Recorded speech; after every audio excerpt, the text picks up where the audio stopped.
figure out what it's all about. Existentialist, am I worth anything or just this gown? I don't know. Spending time all alone, sending my songs to the phone, dreaming of a better home while focused on trying to hone this craft, witchcraft. I hope the Bluez let this last. I don't know if the earth is painted blue. I don't know. That was Watts with Outside on WNHH LP 103.5 FM New Haven. My name is Prestige with my partner in crime, Long Island Rays, Elm City made EZ Bluez is in the building. Easy, who do we have with us today on Behind the Brand? We are absolutely blessed to have, who's currently muted, so he's going to have to unmute after I'm done introducing him. But we are currently blessed to have singer, songwriter, phenomenal guitarist, absolutely incredible engineer, producer. Like, this dude, I knew my game was broken and I was not as far along in the music industry as I thought I was. Absolutely. When I saw him pull up with his band, the James Mauri, I think 4 at the time, for Pig Jam, and they had a van and they had a merch tent, and they were so much cooler than I was. And I was like, man, I am so behind the curve. I got to get up on my game. So thank you for putting the fire under my feet, James. We really appreciate you. And welcome to Behind the Brand. Thank you so much. I'm blessed and honored to be here today. Awesome, James.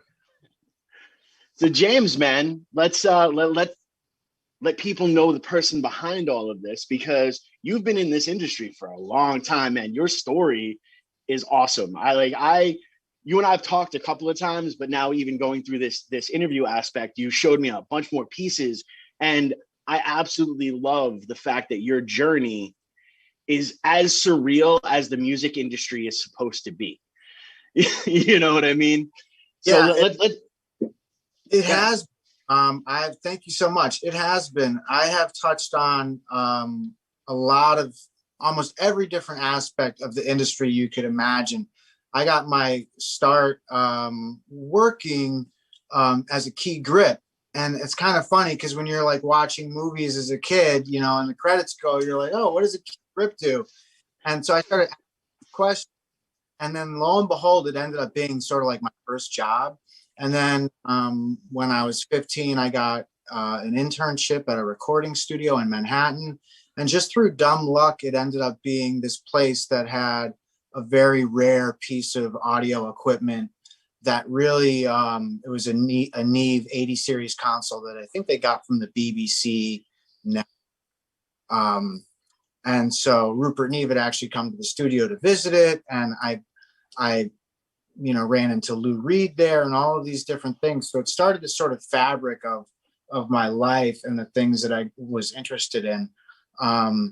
And when you're interning at a place in New York City, they run you on errands. And when you run errands to these kinds of places, you start bumping into people like left and right, and they start seeing you again and again. So some days I'll be down on myself and where I'm at in my career or whatever. And then I'll get a shout out from like somebody like completely on a different level that I'm at. And I'll be like, oh my God, that person notices me or whatever. So, I come from like a tech side. And then my mom was in Elvis movies and stuff, and she has a twin sister. She was like a Doublemint girl. So her family is steeped in old school entertainment type of stuff like that. And, it just all has come together into this fabric of what I am. And I embody all of this stuff. So I'm always like never staying in my own lane. I'm like, one day I'm like, I want to make this hip hop track. Or the next day I'll be like, I want to shoot a video for this thing. Or, one of the things that I did throughout my journey was I got a job at a guitar store, and I learned how to repair guitars and stuff like that. And like, I got really into like finger style playing and like that sort of hokey, swingy type of vibe, so I'm down for all of it. Music is a big part of communication, and how we tell, as humanity, that's how we tell our story. Well, it's interesting because there are actually only two languages that are universal: mathematics and music. Because anywhere you go, you know, the 1-4-5 progression is going to hit, whether you're in India or whether you're in the United States, whether you're in Birmingham or you're in New Haven. You know, people understand that feel and they understand how that goes. And it's so amazing that you were able to stay as loose as possible, because like, even like as a follower of you from that point at Pig Jam till even today, at one point I kind of lost touch of where you were going, and then I started following, and I'm not going to name drop, I'm gonna let you do the name drop. I started following this female country artist because, well, she was very interesting, and then all of a sudden I look in the video and I was like, is that James rocking with, are you serious? He looks good in a cowboy hat. That's so funny. Yeah, that was the lyric tour. So lyrics, hang on a second. Lyrics, you know, as a lot of artists do, and people don't get this. I have this, you know, like, so she did, and I kind of touched with this on you privately, and I guess I'll touch on it again, but you know, so that was lyrics, and she's now performing under a different name. And a lot of artists have to do that. They have to set up weird situations where if you know them personally, you're like, why is this person like doing this? But then there's this whole other layer of like legal and stuff that's like underneath, that's like going on. So she like very smartly released a bunch of stuff under an assumed name. Now that she got traction, her career's taking off. Now she's releasing stuff under her name. So she's able to force herself and step away from that a little bit. I'm getting into this. I want to clarify confusion, because I'm going to say her name and people are going to go look, and then they're not going to understand, you know. So, no, it makes sense. Yeah. So I took a couple months off of my life. I went down there for 3 months and we toured like Oklahoma and Nashville and stuff like that. And I always, each year I go through these sort of incubation periods where either I devote some of my time to another artist, or I go into my own like little world and I just write like, you know, a bunch of stuff, just shedding, you know, and maybe 2 things out of a dozen stick, you know, it's just what you do as an artist. But this particular year I decided to go down there and hang out, and it was a blast, man. You know, we played out her single and supported her and everything. And situations like that with an indie artist, like there's a budget in place. And so, and the reason I'm getting to this is kind of behind the scenes stuff, but we're talking about behind the brand and how all the mechanics of this stuff works, right? And that's what kind of people want to know. And people aren't readily talking about this. They'll make you pay to like hear about it. But if people in today and they're like an indie artist and they want to know, this is like what goes down. So, this is where I tell people to pull over to the side of the road, take out your pen and your piece of paper, and start taking notes. Exactly. So, you know, when you're an indie artist, there's going to be a budget in place, and the life cycle of whatever that project is and who's in the band and who's doing this and doing that lasts only as long as budget does. And usually for an indie project that has like outside supporters, like say you have an investor, they all last about 90 days. You know, you go, you probably already have your work finished, you get your people, you do a video, you tour in support of that, and either it pops or you do the next thing. Right. And our industry is made up of that. And so that's what we do. That's funny that you noticed it that way, that was your perception, because in my mind, when I was down there, in my mind, I was thinking, oh, I'm down here because I saw her on your Instagram feed. So that was like, isn't that like funny how that works out? No, that's awesome. No, and it makes, and that makes so much sense. And for those, again, who don't really follow the music industry the way that they do, this is not something new. I mean, when the Traveling Wilburys were put together, you know, they had to, George Harrison released that under the Traveling Wilburys name because he knew that if he tried to hand this tape to any record company, they were going to expect to hear Mike and the Mechanics. They were expecting to hear the Beatles, and that's not what this was about. And so constantly you have to push yourself and evolve. You know, it's one of the reasons why I have, you know, the Easy Blues persona, and even with Shane Penguin, I do more stuff under the name, under my actual, you know, my government name. You know, because you need to control your brands, and it's so important. And again, it's tough. We talk about it a lot on this show. It's tough to separate the artist from the commodity.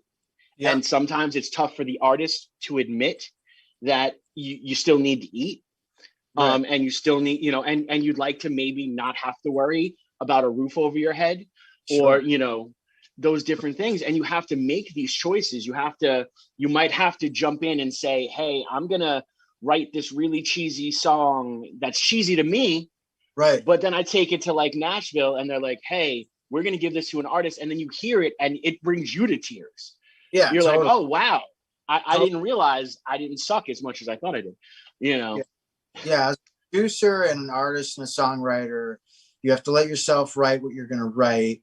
If you don't write it and you're a God-gifted conduit for art and communication through music, somebody else will get it. You know, you'll hear your 7 years later, 3 months later by somebody else, you know, so you have a moment, and whatever it is. And if it's, you know, not necessarily something that you would rock or listen to, it doesn't matter. It's, if you're a producer of music, it's just another widget. And you have to be able to divorce yourself and let go of your work and treat it as such at a certain point, because you have to get your babies out to market. You know what I mean? And you have to best way you possibly can. So, and it's always a learning process. And that's a key point, because we've talked about it with a couple of people on, you know, we talked about it with Vic last month. We talked about it with Lydia.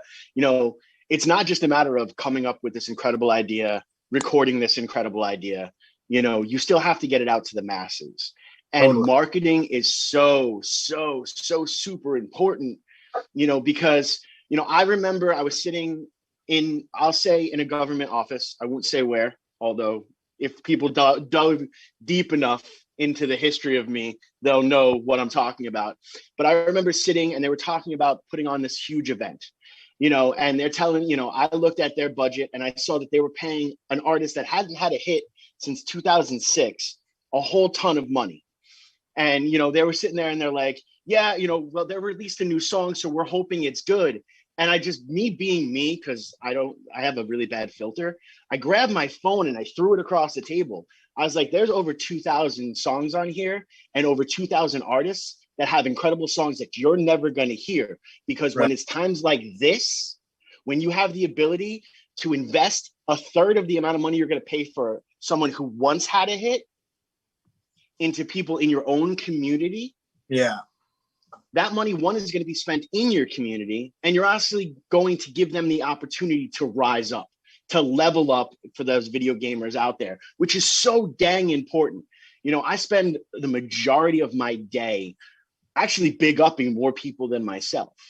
You know, people want to go through my social media. I'm always saying, yo, this person just released this. Oh, by the way, and Manny James just released that new single, 1987. So dope. Go check it out. It's really good. But, you know, and that's... People aren't putting, I noticed, so this last year when I came back from tour, one of the things I started doing was live sound at the Acoustic, which is right in my... And it really got me to see, like, on a global level, sort of like what works and what doesn't in a crowd environment, and, you know, what people are into and what people aren't into, which is very valuable. But what I noticed by and large is that generally speaking, we're not putting new people in our shoes to come up after us. It's like, and that's really important that we do that, and we take the time out to mentor young people, and anybody who has a question, answer it for them. You know, the day and the age of the sort of gatekeeping and the elitism with it, I don't think it's really worked for us very well. I really don't. Then you have these situations where, you know, God, I want to think of an artist, like a one-hit wonder type artist who's like 17 years out of the clip, but I can't. But you know, 9 days. Yeah, you have situations where an artist is like, oh, you know, they get on a bill that's being put together by like some hedge fund manager, and they just secured like a $7,500 deal. Meanwhile, there's like just a whole slew of, you know, I mean, you know, Connecticut right now, the fabric of what's going on in New Haven and Bridgeport and all of that stuff, what everybody's doing.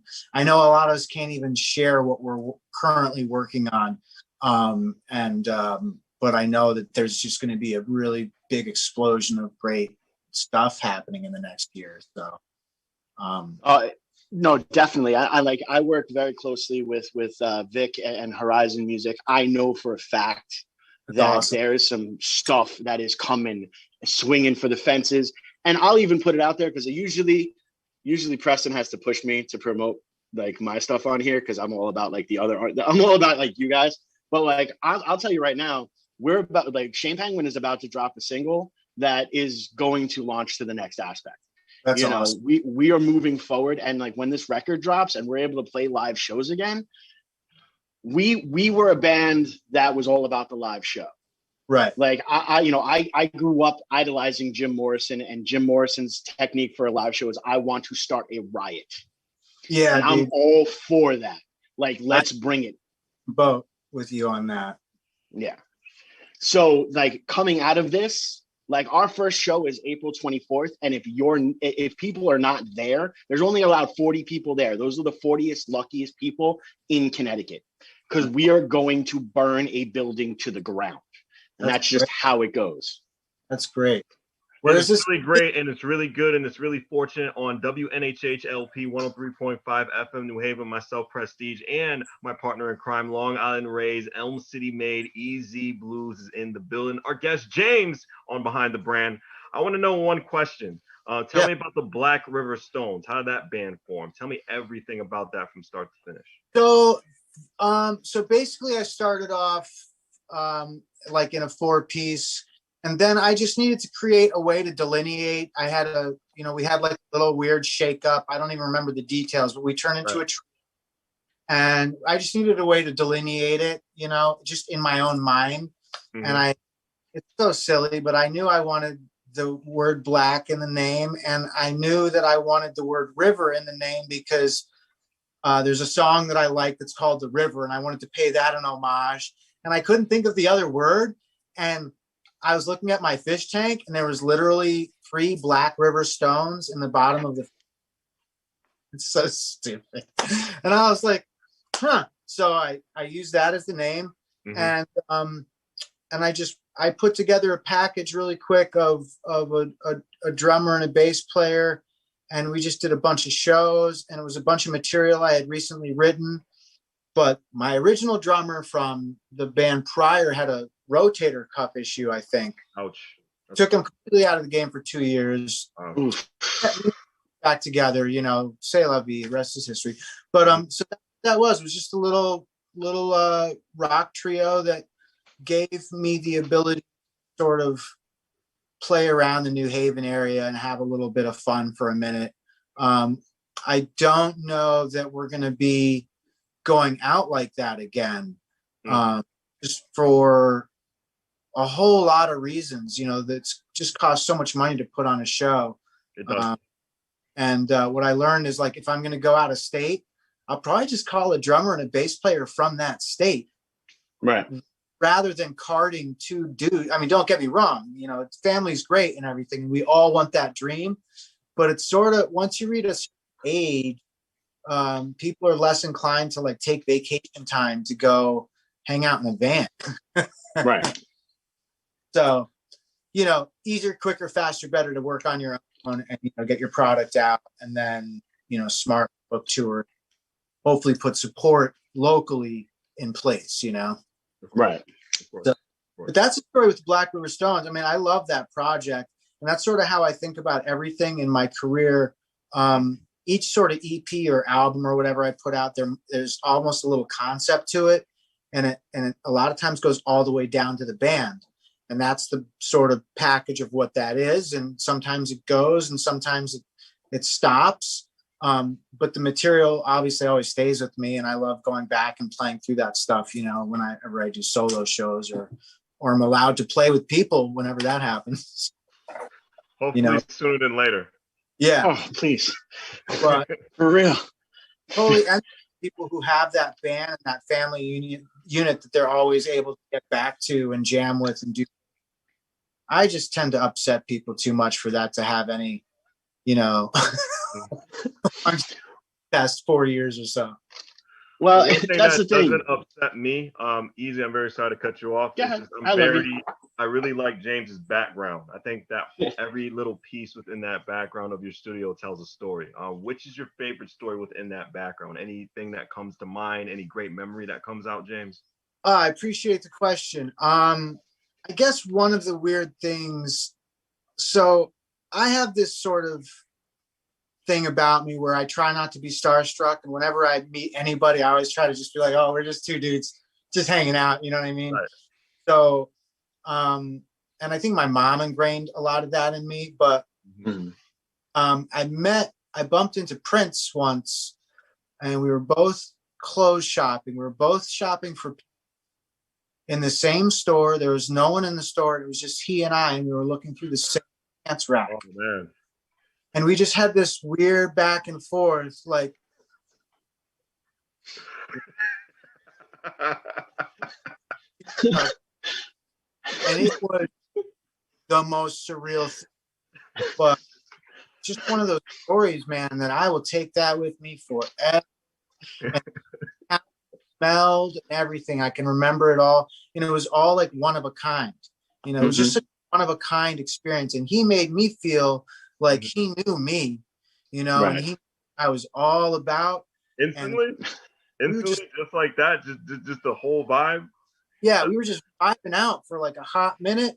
And it was over. And I've had experiences like Kevin Bacon. I've had experiences like that with Regis Philbin, like just people, Bruno Mars. I'm just like hanging out, and we're just like, rolling our eyes at mundane things and appreciating beautiful things and just that quiet thing. So it's the stuff like that is why I do this. It's those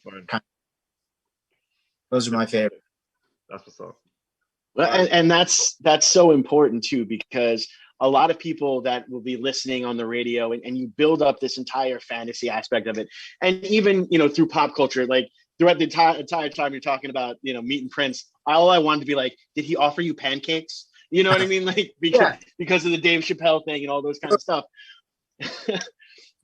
But I love that skit. I'm always referencing the skit, so it's not lost on me, I promise you.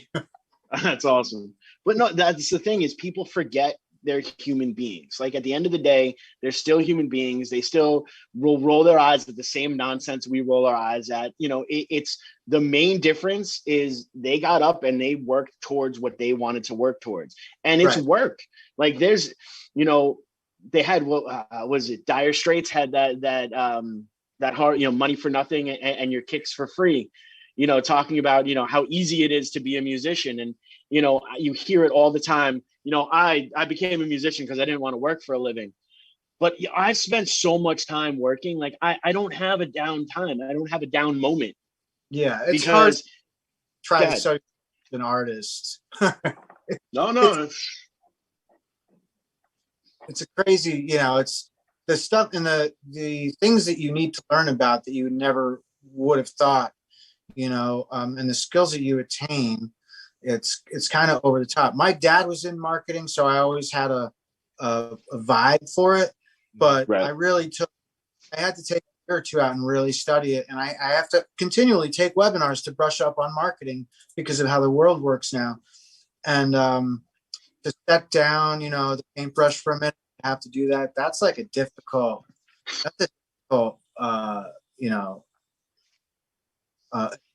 mental agility is what it requires. So, I applaud everybody out there who's independently trying to do it. And I know I say, oh, I don't,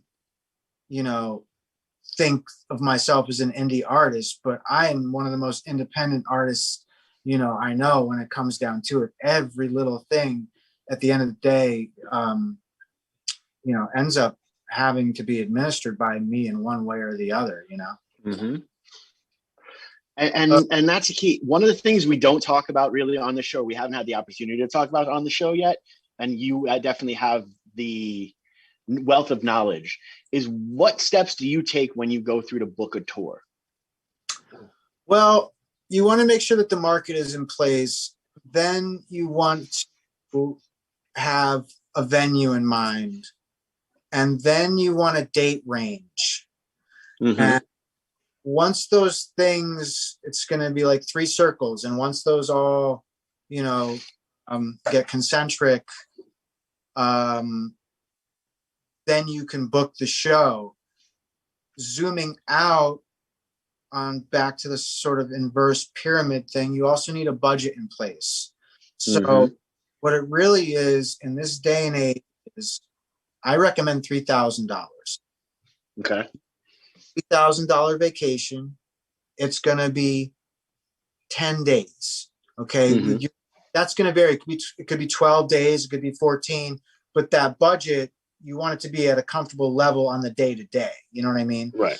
So what I recommend indie bands do now is, if there's actually 4 of you, is to pool money throughout the year, build up a $3,000 budget, and then work your way back from that and put together a cool little 7 to 10 day vacation. And understand that that's what it is, and that's how everyone around you views it. Right. Well, no, it's so true. And we've talked about it before about, playing different shows and playing different bars. And then, of course, your friends show up to the show and it's like, hey, come drink with me at the bar. And you're like, guy, I'm at work. Like, you don't understand. Like, I have to not be sloppy in 45 minutes, and I got to make sure my breath is there. My guitarist has to make sure he can see his hands. Like, there's a lot that goes into it. And they're like, no, man, you're just playing at a bar. No, dude, I'm feeding my family. Like, not how it works. Yeah. So, you work your way out and you hit some clubs, and then you're going to find 1 or 2 clubs out of out of your tour that was like awesome. And the vibe was just mint and blah, blah, blah, blah, blah.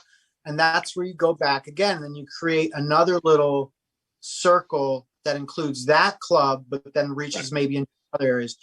And over the course of 3 years, and that's, depending on your age group and all of that, all of these other factors, may happen quicker or might be slower. You can put together a solid little, these are my places where I go, and, I can count on, X, and it ends up being worth you break even or whatever. But yeah, there's not a whole lot of time for drinking and smoking and all of that kind of thing. I had a session here the other day with a buddy of mine. He came in to do some overdubs, and he brought beer with him, and he offered me some, and I was like, I can't do that now. I'm at the end of the day, I'm preparing a file for you. You know what I mean? And that file needs to be perfect and an exact representation of what we're doing here. And if I have like half a beer even, I might mislabel something, or I'll take my eye off the ball for a second, and then I'll point at myself, And so the same thing at clubs, and for singers, it's really important. The second you take alcohol or an opioid, like a pill, right? Your diaphragm control goes right out the window. And 9 times you don't realize it. But that's just taking a muscle relaxer. And so now you're relaxed. And so now your diaphragm doesn't have that. And now you're flat. So, and I'm not, and I'm an awful singer. Like like as far as there's a lot of things about me I can't count on, and that I'm very dependent on. If I'm in a good mood, if I like how my shoe feels that day, if I like what I'm looking at, I allow all of these things to affect and cloud my perception of what A440 is. Right. No, it's true, man. Like I kind of feel the same way, except I also have kind of the prize fighter type of mentality. Like before I go on, like I'm in the zone. Like I will go outside. I will take a pace back for it, and it's like let the bell ring and let me off my leash. Like it's time to bring it to the floor. I become very professional wrestler. Like I dropped an elbow on Preston a couple of shows last year. It was it happens. He doesn't really have the professional wrestler mentality going in. It's like Rocky about to go into a fight. Yeah, like me, where like that's how he treats it. All the people we grew up like watching were all big personalities, and they caused problems in the world. You know what I mean? There was like a undulation of energy that came forth from these people like Axl Rose and like God, Busta Rhymes, it's just like you felt that coming, and it wasn't this nice polite, oh, I'm a professional singer. It was like, is there about to be a fight or a riot, or are we about to rock? But that energy, that's what was up, and that's like why we got into it. So when I roll into a venue or whatever, sometimes people are like, whoa, like, are we gonna like, and it's just like, no, that's artistic energy. That's like that's what you want. It's okay, we're gonna be good, So I applaud. I love seeing that in you, and I love hearing that. Awesome. Very cool. James, I love what you said about earlier about when you said no drinking and no smoking in the studio, because that gives me a sense of professionalism, and it's not what you see in the movies or television all the time. The studio is long. The studio takes a lot of time. What are some ways that you balance your patience? Because a great song doesn't come in just 24 hours.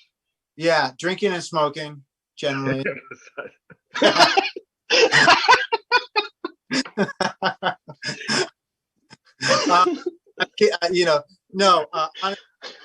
When studio, and people don't understand this, you actually listen to the music as little as possible.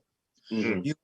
You have to go in there, and it's different from when you're writing it as to when you're working on it. So you have to separate that first. There comes a point where the song is done, and now you're just pragmatically working on it.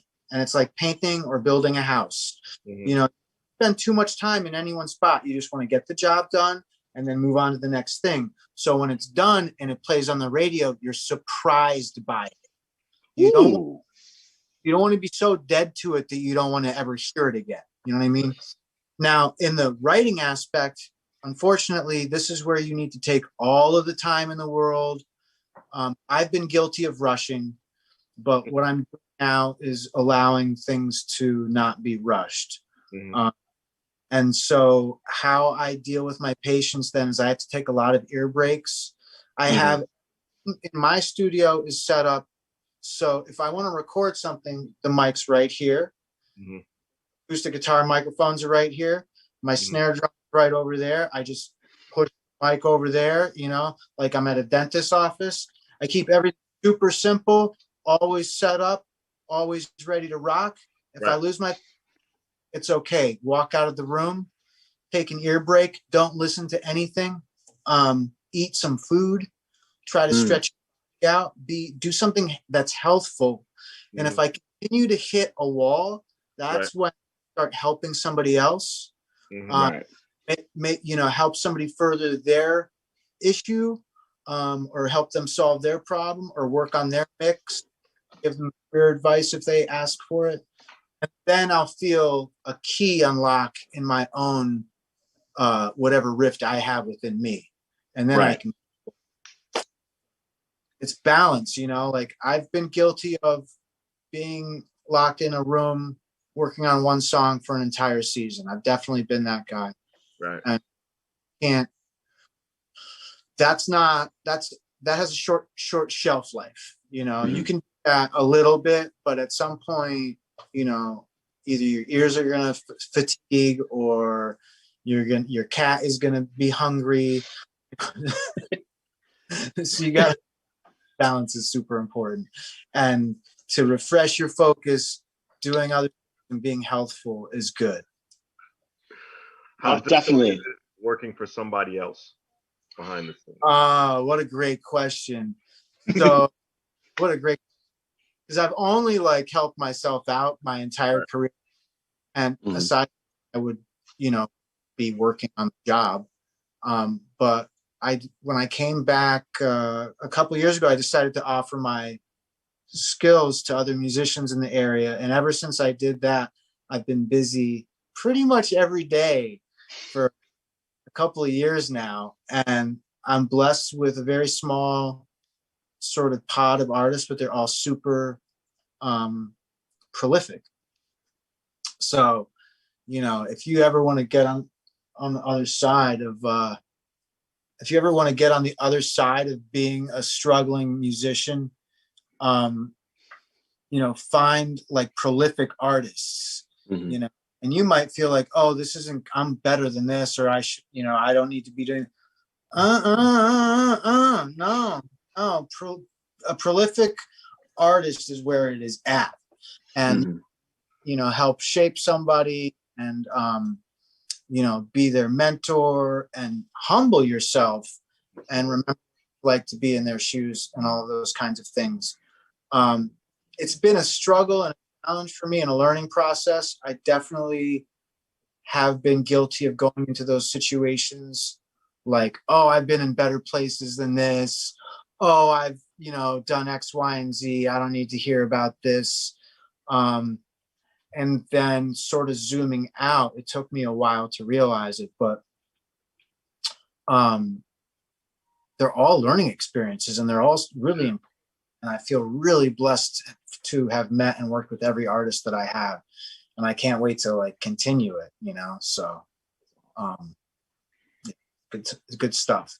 I do. Good stuff. Yeah. Yeah. Stuff, And you know, a lot of different genres. my last question, and I'm going to give it back to Easy Blues as we talk on WNHH LP 103.5 FM New Haven, behind the brand, with myself, Prestige, and like I said before, Easy Blues. What's the cat's name? Is the cat going to have a demo? Talk to me. That's Samson. He's awesome. So judgmental. And if I don't have the mix right, he will get up on my rack and he will stare me down. Showing any interest in being on a record yet. One day. No, and it's awesome because you need those type of things in the environment. You know, I remember, you know, just I love to go back and kind of be like a music historian, you know, and I grew up watching VH1's Behind the Music, and I felt like I could learn a little bit. And exactly what you were talking about, Chris Robinson from the Black Crowes said, you know, at the end of the day, we're all just trying to find our piece of the big song. You know, and if you're not giving back to that big song, then it's no good. Like, right. What you're doing is pointless. You know, so having those opportunities, that's why I do what I do, and telling people, because one, I love music. I love every aspect of music, whether it be, you know, Vivaldi, some show tunes, some crazy hip hop. I love music, and I love artists, and I just love the passion that goes into it. So when I see somebody that's pushing and they just happen to click, and hey, they clicked into my heart, I'm going to share that with other people because it can click with them. And that needs to happen on such a wide basis, because that's where it initially went down. I mean, before the internet, you had, you know, people handing mixtapes to each other. You know, Metallica got big not because, you know, of a major label that was behind them, because their fans had tapes and they were mailing, you know, blank cassette tapes to each other. And right. Now when they were doing these local shows, the audiences became bigger and bigger and bigger. One of the things you mentioned was, you know, understanding the market. What does that actually mean? Because, you know, there are a lot of artists like, oh, I totally understand that in this town, blah, blah, blah. But really understanding the market is, has your song played on local radio? You know, that's really a key thing. And I really want you to kind of dive a little further deeper into that, if you could. So you got to understand what type of widget you're making. And if you're making a party widget, it's really easy for you. And if you're just starting out in this game and you want to know what kind of widget to make happy party widgets. That's what you want to do.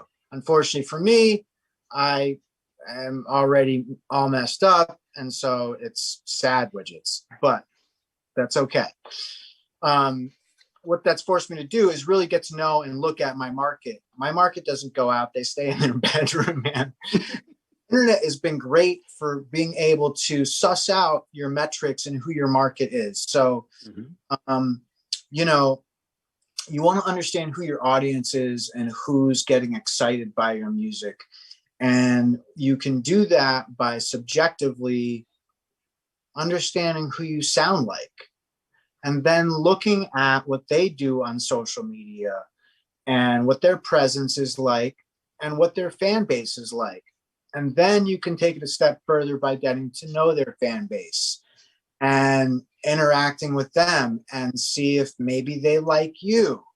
And there's all types of different ways to grow that. And I actually, one of the things I do is give one-on-one marketing.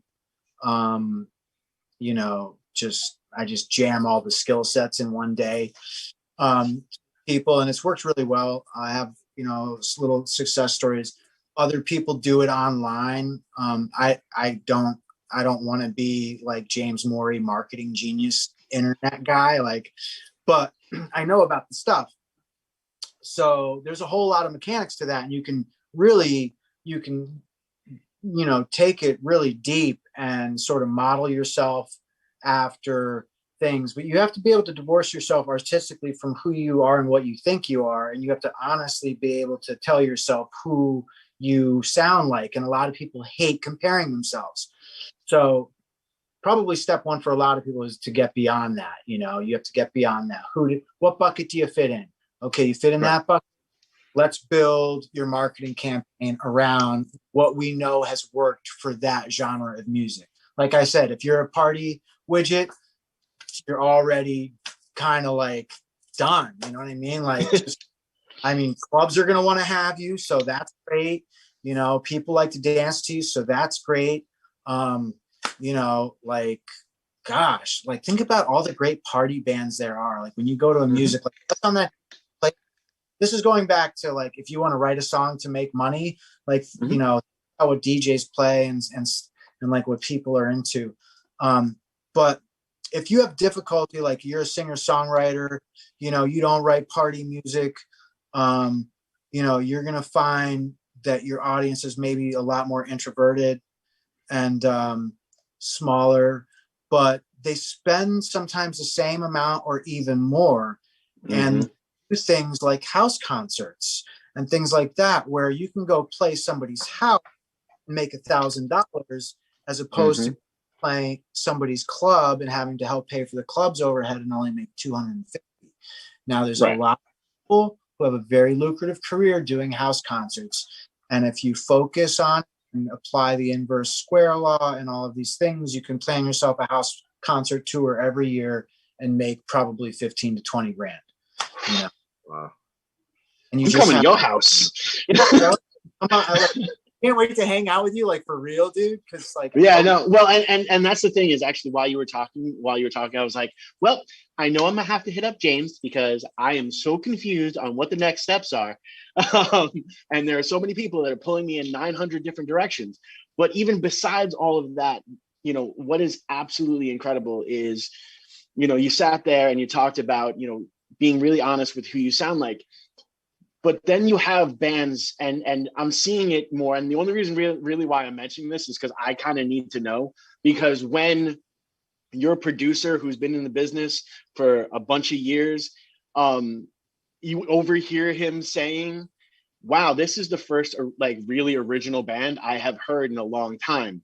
What do you do then? Like, honestly, like, oh man, you know, people don't understand that if it wasn't for Mother Love Bone, there wouldn't be a Nirvana. I have an answer. I got an answer on that. And when you say it's the most original band ever, I immediately start to think of things like Mindless Self-Indulgence, Faith No More. What's the, I'm going to kind of date myself here. I was hipping people to this rap duo from South Africa who everybody dislikes now. Male, female, doesn't even matter who they are, but they're the brother sister weirdness.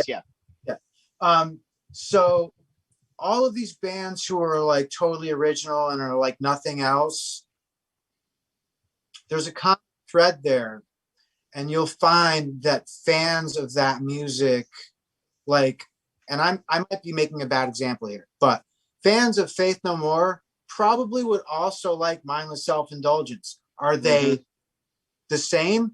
Totally not at all. Are they both really unique and weird and quirky? Yeah, they're also kind of like a little bit, there's like that Mr. Bungle factor like in there. So when you are like totally original, and then like you just have to sort of distill those elements, and in this day and age, like maybe there's like a ska element happening, and then there's 1940s, like, oh dude, I'm building a band right now. Ska, 1940s, female vintage vocals. Yeah. Very melodic, upright bass, and like, I don't know. Anyway, so but you distill those things and like find out what is sort of like that, and then you'll find a fan base in there. You'll be able to model a fan base off of it. You will. Awesome. No, and it's important because, again, just writing a good song is difficult enough. Right. But to try to get it out to the masses, like I don't necessarily appreciate Kid Rock for his musicality or really his stance on a lot of things, but he has said this one thing, and it has become kind of like a religion to me. If your music is good, they'll hear it. If it's marketed right, they'll buy it.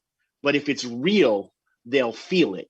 And from the minute he said that, the minute I stopped just trying to be other people, and I just started to really open up my heart and pour all over the page. Mark Twain has said it, writing is easy. You just open up a vein and let it happen. So that's some very profound quotes. I appreciate you imparting that. I hadn't heard that before, but that definitely grabbed me a little bit. I think that's a good sort of homage to, or I think it's a good mantra, I should say, to sort of go forward with as an artist, right? Exactly. But now, what's in the future? Like, what does 2021 look like for you? What's the project you can talk about? Now, there's 1.5 million things you can't talk about. You and I've had that conversation. No, I'm good. Like, I definitely know that I'm working on the best material I've ever worked on. I did a lot of wood shedding as we went from 20 to 2021 to just like exercise my mind. And now I'm writing this next batch of material, which I saved for this. It's sort of stuff that's been percolating, and I've just been like, ooh, that's going to be special, So I've got like a batch of that stuff, and I've just been developing it melodically and lyrically, and working with my crew of people. And we're planning a session to go out to Los Angeles and record the stuff together live. It'll be really my drummer, Pete. So, but these songs are delicate and they're difficult because I can't do them wearing headphones. Open air recordings. They have to be totally natural. There has to be eye contact. And I've tried multi-tracking and overdubbing them here, just let me play this in. It's like, okay, here's this guide track. Now you play to that guide track. And now I'm going to play to your guide track. And it just never ends up right. When I know I can sit down and play it, if we just play it together and record that would be a great record. So I've got pieces that are like really beautiful. I'm really proud of. There's connectivity. There's all the things that I've been angry about in my music. Right. There's connectivity, there's emotion, there's saying a lot without much, there's musicality, there's, so I'm just really excited to bring that forward. And what I'm trying to do is to be as healthy as I can spiritually and physically so I can see that project to fruition. But that's going to be cool. It's going to be a big thing. There's going to be a lot of pre-production and just sort of demoing and developing, and then developing again, and then developing again, and then really making sure that it tests okay. What I've always past is I've never tested anything. I just go and I do it, and I don't care what anybody thinks, blah, blah, blah, blah, blah, blah, blah. And as I'm growing older, I feel as though that's probably a disservice. Mhm. I should make sure that when I play this for my family or girlfriend or whoever, that I can look them dead in the eye while it's playing with a smile on my face. Like, you know what I mean? Mhm. But because the truth of the matter is, as an independent artist, it takes a village to really make it work. Yeah. And so not able to communicate with the village, really making music for yourself, kind of, you know. And there's that, but there's a different level of discipline when you're really trying to communicate. You know, it's almost like you're speech writing in a way, and you don't want to do that wastefully, you know. Exactly. James, we only have about 2 minutes left of this broadcast. The rest of the time is yours. Please plug any social media that you have you want to give out to your fans and to our new audience right here at WNHH. And also just reinstate the upcoming events and products you got for 2021. Go right ahead, man. Well, thanks so much. I really appreciate you guys both. This has been, you know, such a highlight for me. Got a show coming up at the Cellar on Treadwell, March 13th, which is Saturday. Next week. Nice. Yeah. Now we're still under some COVID restrictions, so I can't sing at that performance. I was hoping that they would have lifted that by now. But it's just going to be an instrumental show. I'm just going to be there playing guitar, totally low key. But it's definitely me getting my toe back into what's going on. So if nothing else, if you want to just come and hang out and say, hey, I would love to see you guys. Dustin, don't you have something like the week prior to that? Yeah, we have the mask lip sync battle. Lip syncing. So this is brilliant. So I was thinking about doing something like this where maybe I like play along with some tracks and like lip, but it got technically to be like too much of a thing. But that's on March, right? Yeah, March 20th. Yep. Oh, That's anyway, the listing battle. I burn my time talking about this thing, bro. Just lastly, James, just plug the social media and everything, how everybody can reach you, because we're going to go about 30 seconds left of the show.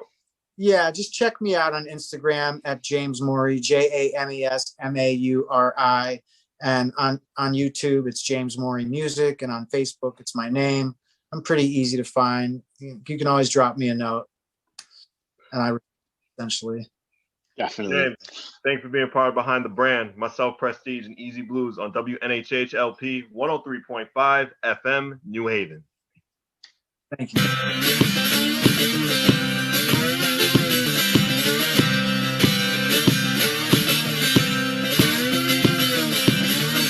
I've been driving here for so long, my love. There's something that I've been dreaming of. It's marked right here on this map I've run. I'm gonna take you there. Child. Baby, baby, baby. Baby, baby, baby, I've been driving here, won't you come along? Sugar Mountain, cinnamon on top. I don't know why they call out my name, babe, but I'm gonna take you there.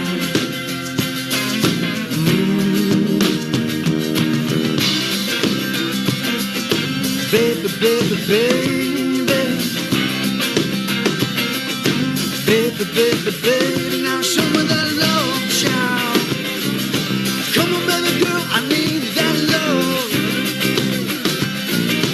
Come on, baby girl, I need that love, child. Yeah. Come on, baby girl, I need that. Come on, baby girl, I need that love.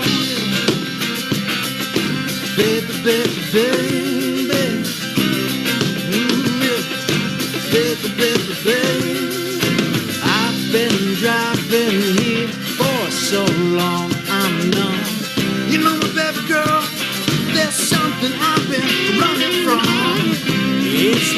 right here on this map I brought.